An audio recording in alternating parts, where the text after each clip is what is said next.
What up folks, I'm Mabu Nakagawa. Today I'm gonna go through with educational background filter. I just wanna make sure one thing with you before we get started.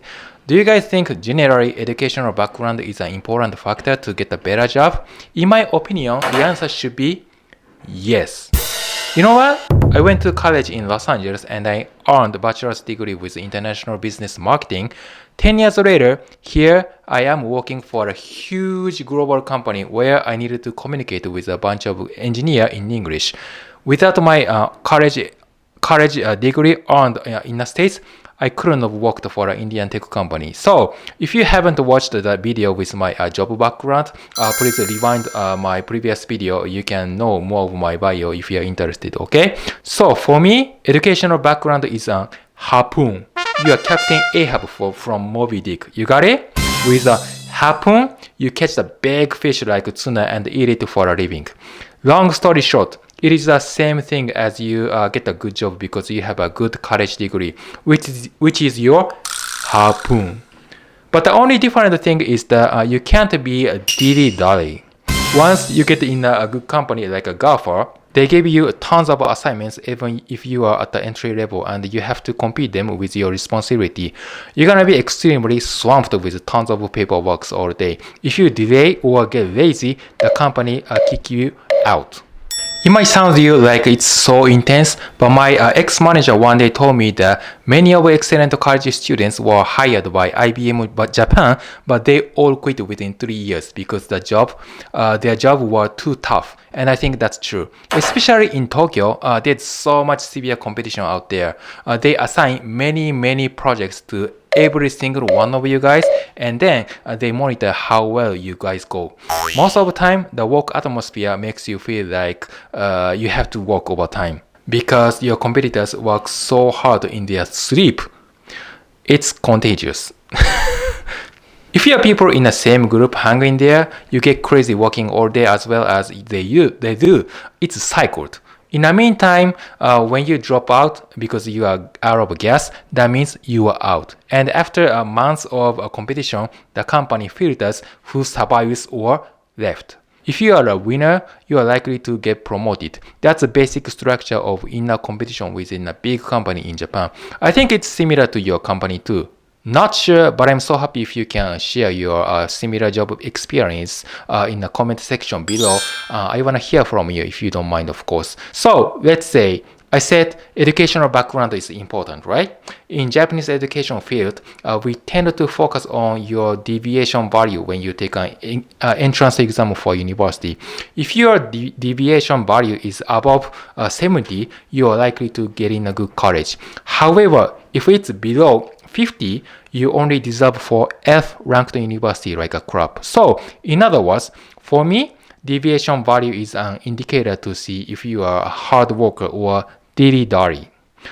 It shouldn't be a surprise to anyone who is a viewer of mine. If you are down for the Sunday scaries, you are not gonna be successful because on Sunday night, you have to stay positive and get ready for Monday morning, you know? That's my assumption if you are a normal employee. Positive mentality and gorgeous education background is a prerequisite to have a better job, especially if you want more money. When you join a job fair for recruitment, you want to listen to HR from a popular company, right? You would love to work for them, but not only you, but also another hundreds of applicants go after the same position of yours. You can take only one spot out of like 100. Then, how would you compete them? They are smarter than you are. Hard workers.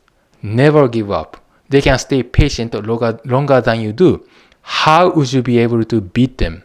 Less chances, right? So, when you have a job interview with popular company, well, let me pick up a good ones. Google Japan. When you have an interview with Google, they don't time to set up for your face-to-face interview because they have too many applicants at the same time.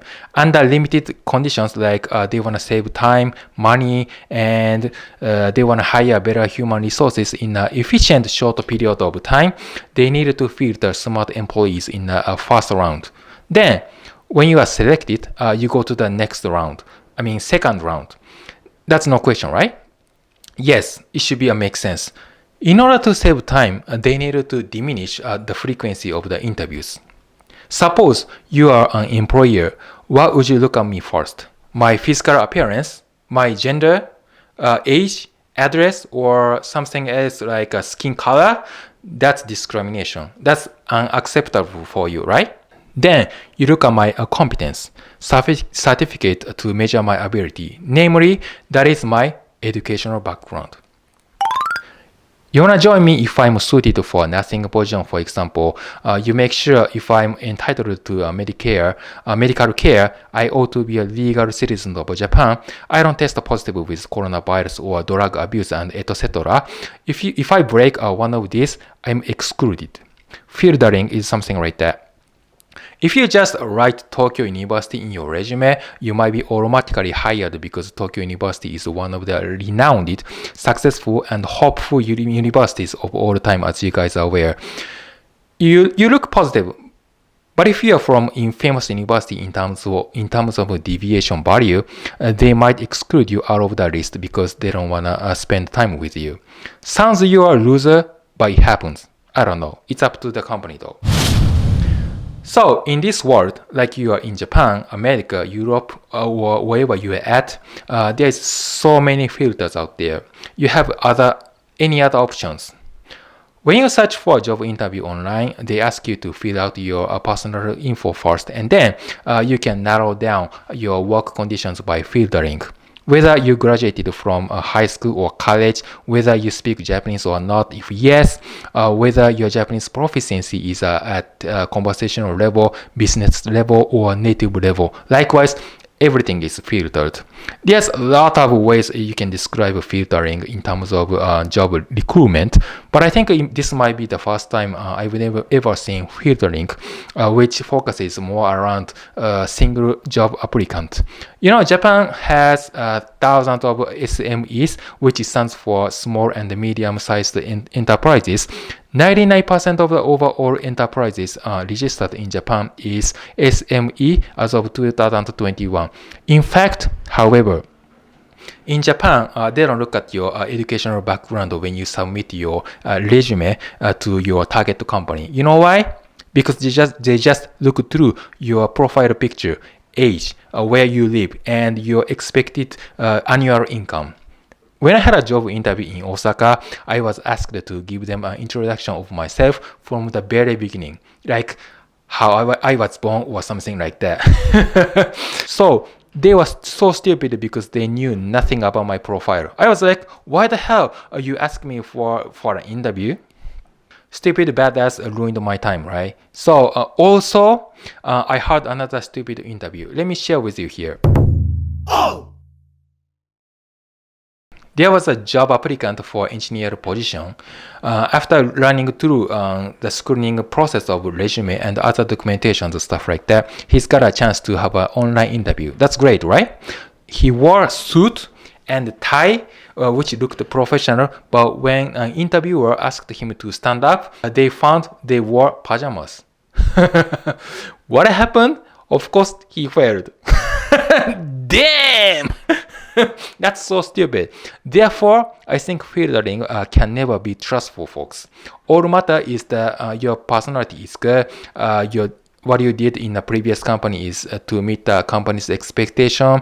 The work location is close to your house, and your annual income is higher than your expectations. Of course, there is no perfect matching between you and the company.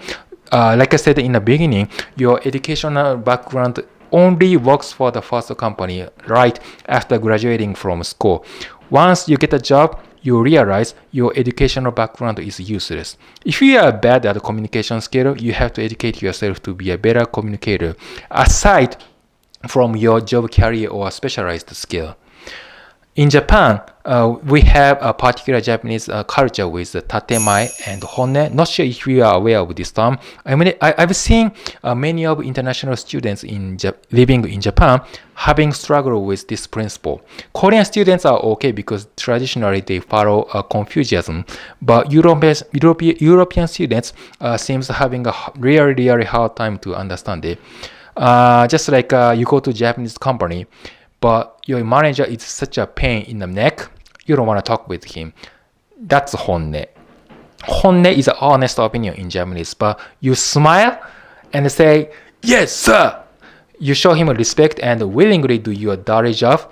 That's tatemae. Tatemae is a kind of a communication skill or behavior in public that you are required to talk with the Japanese people. I found a good resource about the tatemae. You can just click that link below and you get the info on it if you don't know what I'm talking about. I hope it works for you. Lastly, make sure you never ever write tatemae in your resume. It's absolutely not considered as a certification of tatemae. Okay, folks, they're gonna kick your ass out. Tatemae lives matter though.